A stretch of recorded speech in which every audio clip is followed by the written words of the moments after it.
Si la France a dégagé toute vague circulant autour de son premier ministre, à présent, elle doit faire face à une grève des enseignants. Alors que les évaluations devraient débuter ce mardi 10 septembre, les syndicats des enseignants font appel à une grève nationale comptée du même jour afin de dénoncer la généralisation des évaluations dans les classes allant du CP au CM2. Et plus dans la localité de Seine-Saint-Denis où les enseignants demandent un plan d'urgence face au manque de moyens.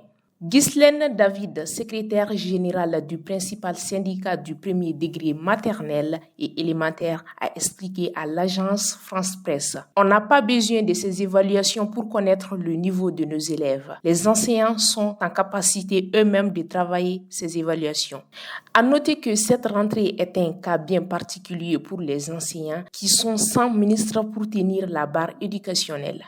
Ghislaine David a déclaré que ces tests sont une source de stress. Il ajouta que ces évaluations n'ont pas d'effet sur la réussite des élèves et elles ne concernent pas tous les champs de l'éducation, car elles sont très centrées sur le français, les maths et en lecture, on évalue l'affluence et pas la compréhension. Elle espère un sens d'écoute plus élevé du prochain ministre vis-à-vis des enseignants et leurs syndicats en mettant un point aux réformes. D'ici là, en France, les cortèges seront organisés dans plusieurs villes. Également, une manifestation regroupant les deux appels à la grève partira du jardin du Luxembourg à 13h30 en direction du ministère de l'Éducation.